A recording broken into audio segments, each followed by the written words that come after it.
Matisse Nkrofo ebe tutu kwan na nse omukọ omu mabiem. Nkrofo bi tutu kwan. Wa afi no omu be tutu kwan no. Na omukọ omu mabiem. Omu mabiem. Je atemuda. Woni matemuda no. Je saban sesa. Anso omu aba. Na ye mo omu save journey. Ba cho so wa unim se uko na aba na bedemu a. Etino you share discussion as in tem na fe yet media no. Ya fa dia hena shase untimi. Ya o introduce na o introduce na da. Abi babo ya be madi. Sir. Babo. Ah, you fro. Oh, say the Mrs. ya be me head anobe. Obaya. O hwe o. Obaya ya chia o. Na muntu no funzo se aware enye adwama no aduro ma be ma. Asem we obeka okoso onim so ba because do asem obeka ya no. Aware enye den adwama ya no aduro e ma be ma. Obaya ehwe o. We se be kama me ma nyina. Fa won kwa kan wasem.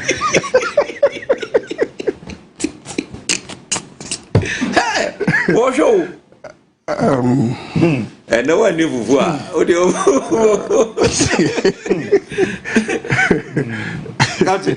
Yeah. My main shot here with Ofori Atta immigration, you know, tell and say about to me. And somewhere yet na US court say Ofori Atta semono OSP semono ninjina so edi de ka hunyina no. Media. Ni na yetro. Ni edi kan. Ofori Atta court na wokoye no. Wanko on extradition. Woko court se wakoko na US ache ama ne visa awu. Ache se wanya immigration issues. Eno hu court no ye den okoye. Now, immigration issues are wokoye de. Eye den na can say extradition ayi e baba mi fam. Na kapti wonim ne ete. Judge na what na case no so no. Sa oye Ofori Atta classmate. Ewo Yale University. The classmate o. Nti am say otie no mo kokodi ngomo. Eti the ruling no mo no. That is say odi we be shame just to paint him white. But sir you know I don't know ho. Extradition da yidankasa no. Afa no no US court e betna so. So on yetero. Et immigration dey no kai na manfo security na yesise ni ne kai ka ho no. Mumongu. Na etoda NPP for no bi ohun. Emrantie ne mabawa ne bi ohun no mu a. Aya no mo ho ya misre. Aya no mo ho ya misre. Chese you suffer to eat. Your kids they suffer. Wono ne ma kokwe school moko. Ne me kwadwunso grade ni traka mu kamu. Ne de na kwadwunso. Ozo so ti we uni kapre. Na uja hodum na uye dede. Ehu. But ne me pesa mi asho Ghana fo nyina se Ken Ofori Atta will be pursued. In September I will be in US and I'm going to organize a very big picketing. Our home affairs a Homeland Security for no. From head office. Yes, I did. Very big one. We'll get a big placards. We want Ofori Atta back home. Yantiasie. What do you say? Donald Trump the program biaba. Oya hoho. Na ultimately the $5 million. Eura America. So be invest here straight away. Your mouth. You can say permanent resident. Etimuda moteti ya sister say sika kwa kugwa brochire ya deje residency. Na mo moti ya say. Sasa bui. Binia.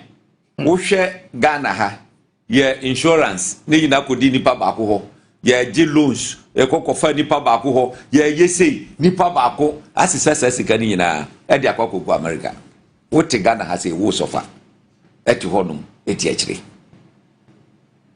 kate nyame adom yanso kate say visa sin enya bio America for 5 years a fourth time ni me kwa that I'm say 2015 I'm go di 5 months me kwa America ni more than 1 month that baba all the continent me who continent am nko so tase eni bi musa me nko tena brochire sebom dachi bi mba be wia Ghana scan madwana kwa tena brochire de on de binya hu ye so on the tie no eti mesre Ghana fo bia nya rehemu mo bia nya na dwe look omu sorry ora is dead sia ora gu ni ne gaga omu ti bi ga bi fair shot da ba no fair shot anabana na the way a nioma se kono omu behu omu ani so eti with Ofori Atta de I want to assure Ghana for say the multitude wa yinum no enye no kre enye extradition case na kra senior ya fa untumi nhyase announce wo bibia Kojo Kwabena asina enchia arefo ne atefo nyina na last week we invited ma yebagina mu ma driver for me de no problem pa so me come nhyia say na obekọ America no come nhyia akobo na na amane so kwan bia yenso yebefa so a yebetwe wa ba Asante mu no ye do beba because me gbedu ukrum ho mate say onye word no obi age so ya ye word o let me say me de no kwa enye na nyame nhyira wo adwuma pa o ye de aboa o constituency me ya yekodu ho no me hu ade bi me du ofiada me da ono adwuma ne dia no no du me da va me ko ofiada yekodu do rampo na yekodi ntra eko o ma hye spinners omu ye yi wa ha na omu so da bi Captain Smart be di dwuma bi wa ye de hia ne kwan na mu se o ma ye wad oni bi se ahemfo me kan ye na me nya du nwotwe ene be support dwuma di je here oho no share 118 edu baby na pressure bam so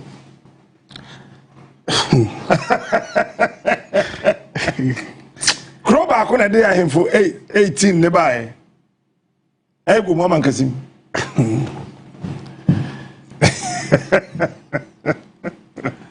na ode ye fe no nsiwo somebody ka aka say per picture ye ni bizo pictures be ba de wo pe no fama ye na ye mfanya ade bi mate de ebetime de aye aboa ewo no na captain bunu regional minister papa no nkasa but papa we adwuma peja oti na ye ma wayiku mina ebi mu ye adwuma pa ayese ye bo ma baso eye honorable Joseph Adai Akwaboa adwuma na wo ye nyina ye de ne hu sa na di minister ya minshaw o mampanyi bo na baso captain nyansan fitiase ne nyamesuru sa na mo twe o bible mu na me hu ni se Ghana ha nyansan fitiase se obeya amanwani pa se obenya gidi intentem se obedwane NDC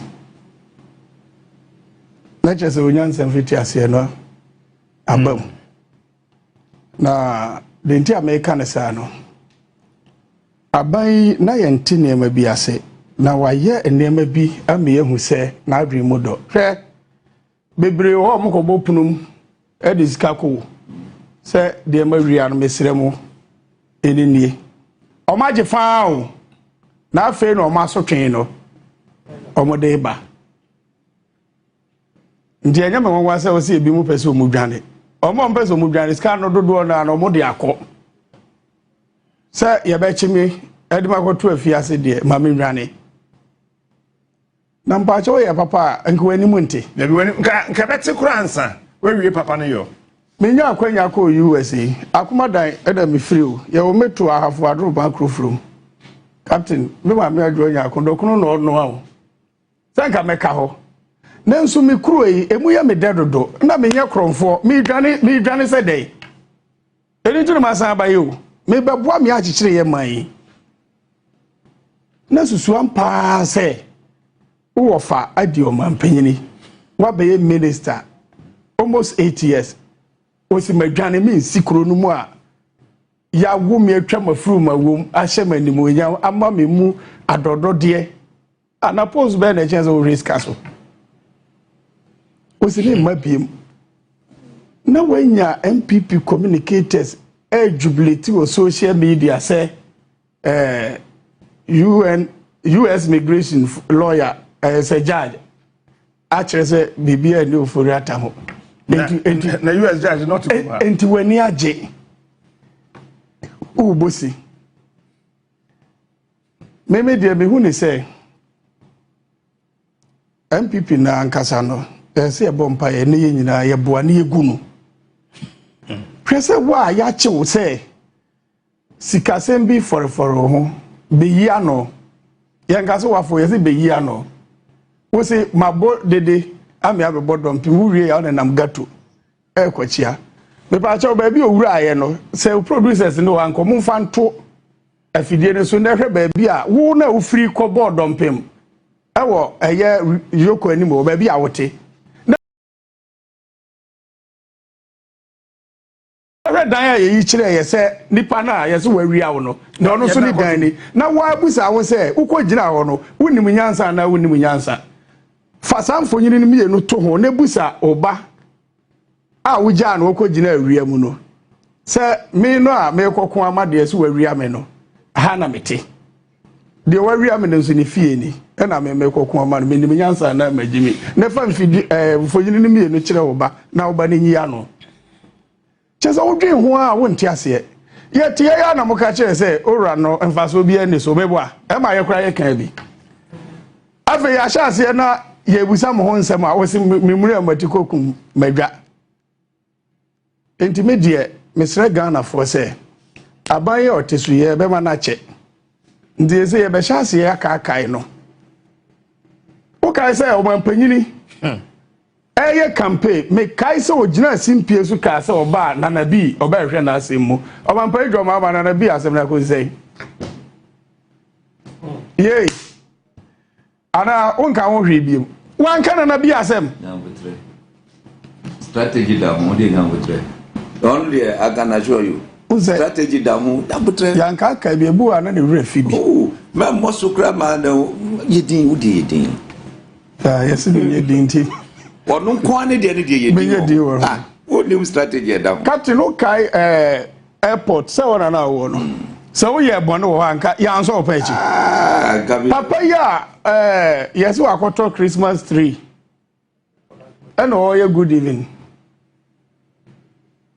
and chobechi good morning oh no and ye jano PDS say anche omo a PDS no omo da no a captain sa one Ghana city me incite drivers say ye be you demonstration am aban ye free on ye nyina be da sum de here de da fu eso no trotro driver be no so ne kan a use electricity enya ni pa ne boss aka ne to ho PDS na oni kro we mu enti PDS for aboka ye say trotro driver ko so kan e ontua one city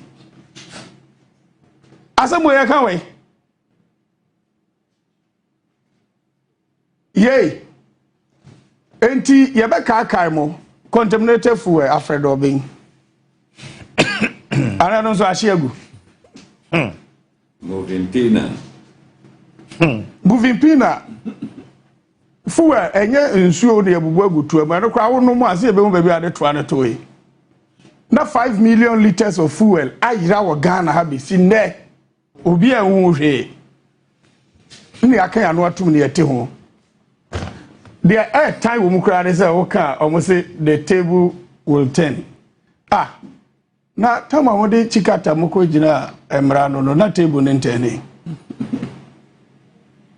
ana mamu enna mo adwen mu se Ghana for besesa NDC a enye NPP eno de mo fanto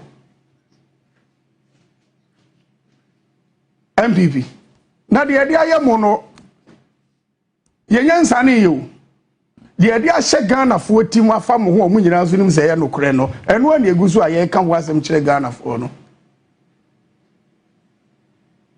Captain Aban oya de bi mebu enyo so eye roto na ye jato ho no kwesi amo akwata ameya bokagu dem so omo hihye ne no Captain ebeba ye hihye no Burkina fo hwe kwan a omonam so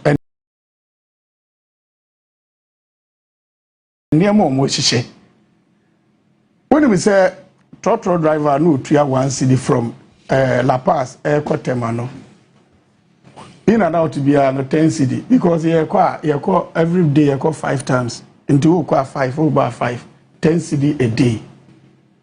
5 multiply by 300 days 65 in the frame say what the no year maintenance but only sky ya share book since you jar tool na there ya woman say you intimi identify say we Ghana for into ya muntria le mo foreigners in intri we say ko do Mali Niger Burkina na ye tua ye jai de na to kwesi amo akwata da so ni na nkro we mu bi anka na hwe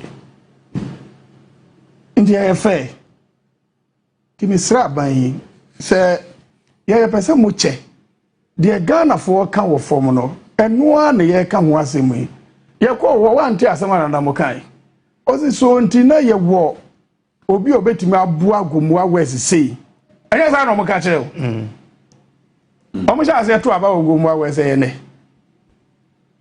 nti ohene bie na no ka asemse ya enye ya ti mesere na namo nso se ye to aba hwia ye hwie de akonwa na hye ne nsa no mumye nyina ye mbusa ne bibi ma ye nkan ya no ntumo ye mbusa ne bibi unim se constituency ni bebre o ha drip machine no omo de tu anwea e de show mbotum instead of some de bedwi kwan so ama eso aye kukwa ewo next month ewo na munya saade na ye ba bebu bo constituency krodi drip me na me ka kire twa job ewo ye ma ban ye so enhwahwa bi mu ma aban na nim nwase o enti no mu de go mbotum omo de twa job omo de tu anwea ya sembeba o enu nti na me ko man ka ho no wo ka se wonko reshape kwan a wasi fuwe ni ho but obi private yi de fuwe ti biba body asembeba o ba bi wo ho a ahemfofo ni bi kura timi ko se DC ye pe machine ye beto fuwe wasi asai ba breaking day no eye da omudi ho dwa no na ade be chia ma unse omudi ho dwa de a omo nkwa adwuma ade be chia ma omo adibia na efri buchi ba ejoba mpa ijoba ma ye se be ma ban ya che ye nya ne se de ye hu ye nka ho asem ye be ka ama wasiesie contractor ye wo poku ase kwan so mumfa nani moneni na chi ekwan na che emro o hye o mampanyini no atra marpoma Ghana for kasa so captain Ghana for kasa baby a wo de wa ye kura no o mie ho no ne emfa so anya sa na ye kwan anu wa lock no hawa omo nam sa kwan no so nam mu no anya asem ketua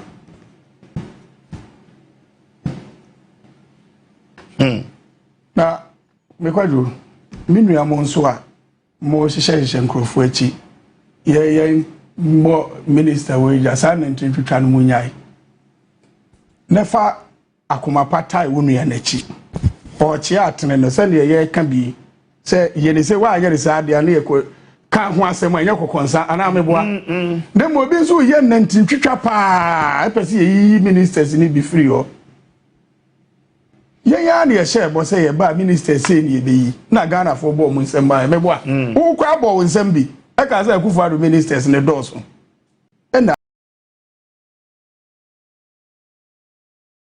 o man penye di ne bo share so wo di aka ne say wo di adwen pa e beta na chi no aye adwuma na aban ne cha na wonso benya ho bie Captain Fefe di kanisia Captain senior mame mo ye kanisen mame Lady Adonko CID boss memo na baso memo IGP Christian Cheche Yono memo omo abaso ana police mpenifo ni na omo take decision so mbe make sure say prepare ye ebe koso memo omo nyina abaso anopen Captain se ye nsi sade we anopan a ebe du ba bi no wo right na wo as journalist no wo be lusu da obi afafo no trans no sha say di atemu a yes say we God is a journalist we blogger etino or kasa a free speech TikToker I don't free even even she mona moya mo agene say modie mo be di atem because of party no mo be dem so because of party mo be dem she girl ya wase ode Bawumia ba okodi atem ye beli no kati wonim se obi talk ama no wonim za tabia no de oh what they find out ni pakro talk ama no na no ya mo de no kokota police bo kita no semo na no an nkrofo bloggers na wo mu twa no wagye no hu ko bo okay ya no de me hu yi baka no de mayhem I didn't know the amount of him. Very authentic. You talk about no good diatem. Into the come. It's a better no beam soon go good diatem. Abaya ya wadi 49 years. Almost what the can't say. Rita Kunadu. One on the video no. We had president in the area. Now Shabaya na what ho. Now we share the home. Edi baby a wote pa na wo hwensem fin a wo kana look me say Ghana Police Service do as well last Martin Kwebu no ote ye can say TV3 Saturday issue no there big issues right key point good no wait there wo wie na me wo video bi so ma no there's a new dream. Say, well, repeat it, say, soft will be say. Soft will be now, I say, no, Captain, let us put the thing in the right perspective. Ye ko buni dan say ni dan si, what are we? Ye ko buni dan na emu dede, wase wodo kra wosie na dwe, wosie ne hifa. E ka say police for kra kokwache no. No kwakire say na dwe ni etu. Na dwe na program ni don pay there, e hyewo. Ana me bo Captain. Na kwonche na 32 now why obi aka say free ni aja no just like that we say in 32 say guy na repeat edunti ni edina kotum it's not true ya timi mu bo video no ha ka me ma mu boye but enya fancy ebebo en sam nya tem didie allegations sakola na wodamu no was president Mahamadu ekum atames ba me repeating na man fontiase and was ekum ne vice eya bisata na we no bra no say ne vice no bra wo kunu ba no obia cancer fu say wo say yenja na free speech hey Ghana ye going a serious allegation obi hu obaku say we abudifo anameboa na emradi nadia moti was say free speech mama Lydia ya mishra wonyo kese won shawodin na ye wadwuma won say mame no woye very active ohu na obeka say adwuma no gra nyon na ye very meticulous as well ase nyon na ye adwuma no We a friend Obago or Bakam. Judge who is the best. On this about no.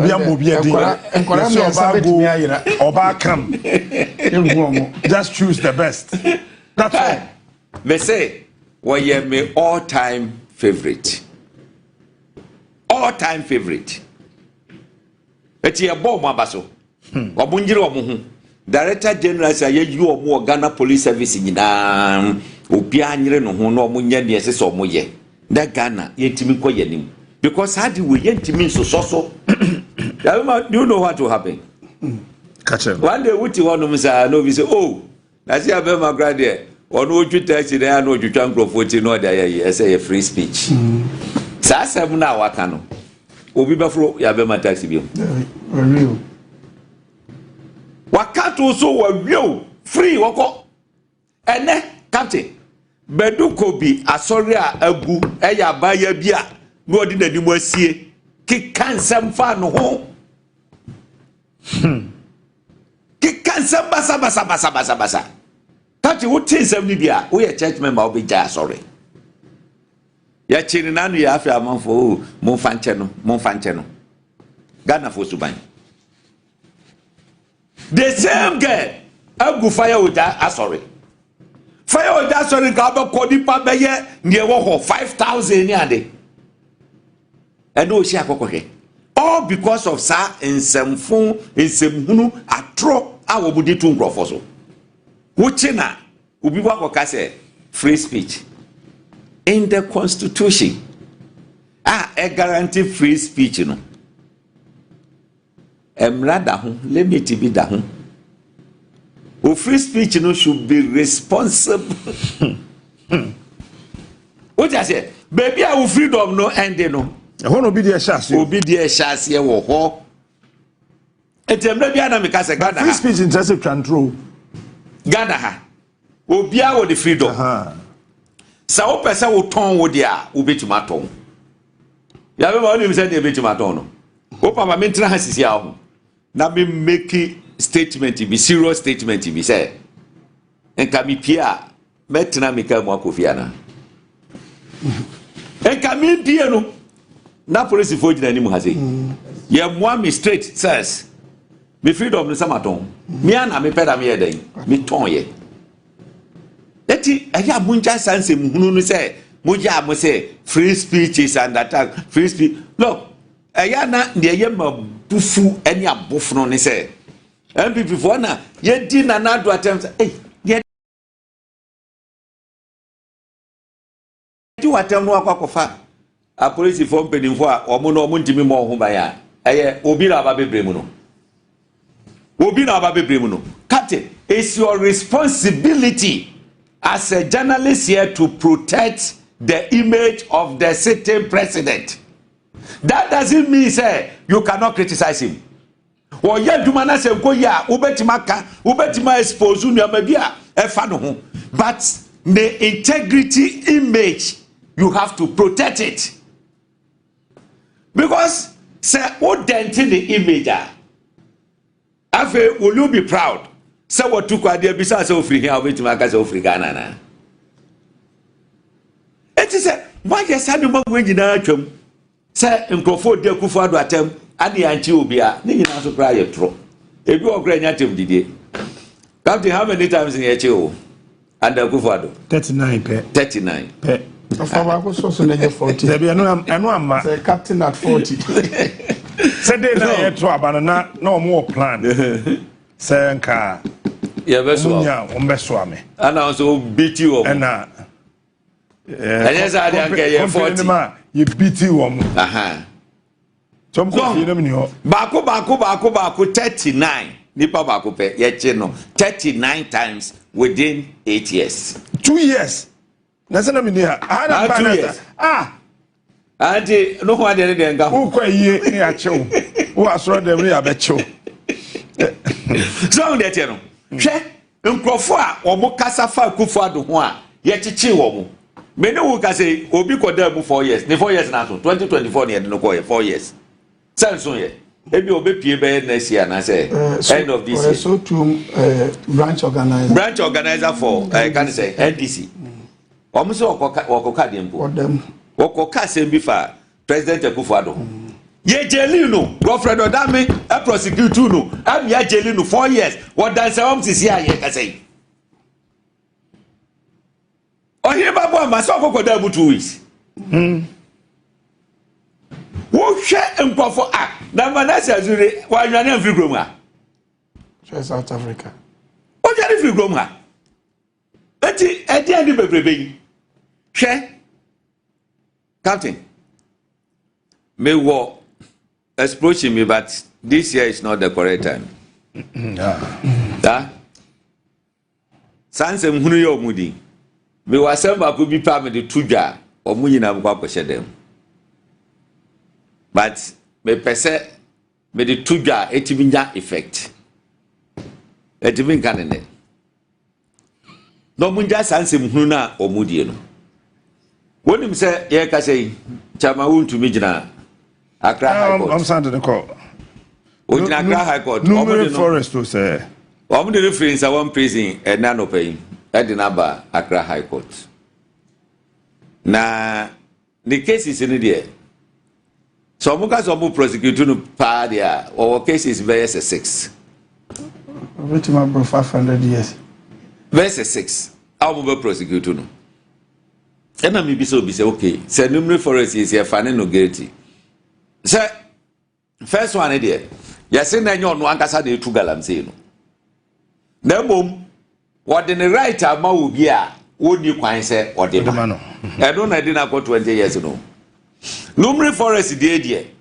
Wo hwa de no mu a ne cars no esisi ho akonta mine. Wo mo ankasa wo asesa national security boys bi ama Chese in central for ko ye bu omu ai onia asare dogo nso abro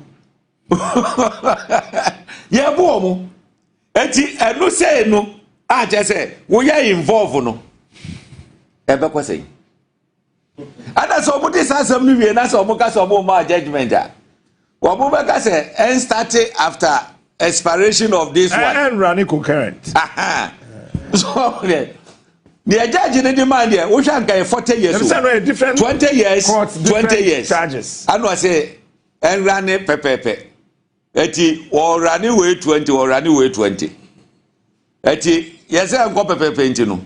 Or 20 years in the way. Say, one can say, I'm going to rent it here. Next, I'm going to know 40 years. So, now, say, we ever, near that's okay, we're sweaty for, you're more 25 years. Nebom ebe take effect from the day sa 20 years we no ebewu a let us asem kese aba asem kese aba. All right, now this is the beginning. We are shese we are beginning NPP for ebe ko jail no ho NPP for ebe ko jail tante won say mrebi ahaya na me ka che say na what I say, who patience asa on this prosecution. Adam si nyabotre. Me my little briefing about what is going to happen. And the strategy, you know. No. What is say, can say? Fire service for two no. No one kasa, or Bupu Sanete. NPP for a report wouldn't say be a negotiating. Wabuko Yoko Anajo. Omo mutuana na adwo. Omo mpese amanfo behu so omo ko. Omo mutuana. Omo mukọ bie nan anadwo. Any ade. You have no idea. Sir, you have no idea. A vice presidential candidate to be crowded so kwa anadwo. Me move you. Sabre ya court akase wuntumi anasa konta mine. I involve in illegality no. Ye betima che Akufo Addo. Emrani betima che Akufo Addo ana. Sir, obetima supina no. Enye supina. Ebra abujinapo. Ono ani minister. Beka say akonta mine ni wuntumi engage in illegality. Omo need license to do what they were doing, you know.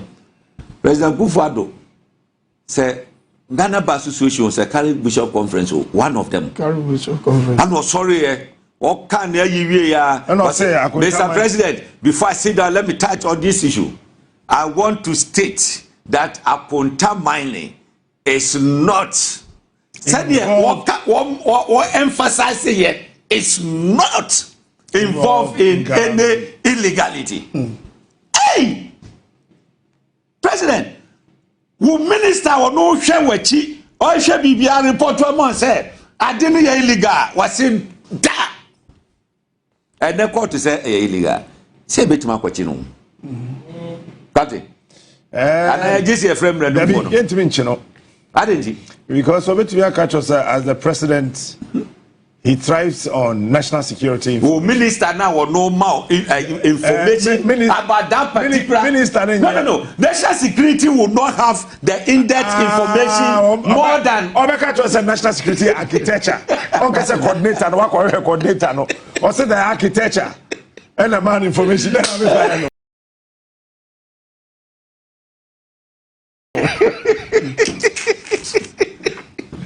Yes, yo, yeah, Paulo. Madika said, Captain, baby free bunty. 24 yanu ye tina wani kuta ya kura. Me ye vida inkatia. Ye Rajon says inkatia ye. O kasembi chen say yao. First be maybe mo kasa for mo di anyane ene de o kasa no mo atwa e de ato eye afidie so ti da bi ye be san bo akere ti o kasa no wa hwe ne yi mate na me say mate captain ma me kan say me ye president ya nko wura Dr. Mahamadu Bawumia Campaign ni gina court e fa bui Palugu dam no $20 million na wa say ne nsa no adwuma wa ye mbajo dam no Sedam bia ni ho. Omampanyi na nado kamede ne kwa akogina court Ghana fo nyina be boye nsem maye. Efa cathedral no o cement no koje. Meje anyi ye ni oh, ukona ukoje a. Me kwacho ho. Na ye do so akoma no. Da bi asofo na je ye. Na ye guzi wazi wo na je ye. Ejo na ye do asofo na je. Wo da bi afasi. Captain. Da bi wo cement ne kwaje. Mi wie ni say. Pacho kwaje cement no. On say agro for. Dem ye ka wani mo. Ye ka wa ha say. Tie. Omo mo pa bi mo. Captain. Ye kwaje ye wuntumi lawyer no. O se on tese Ghana for mo so na mo boni ti so se wan ko defend wuntumi. E wo court me ye bua no 20 years. O se ye nka nkere mo say na ne ba ye graduation e so won faso che wuntumi court obedi na chiako. Yapon. Anka wa say je duma. Thanks for watching. Like and share the video. You can also drop your comment. Please don't forget to subscribe. Click on the bell to turn on the notification.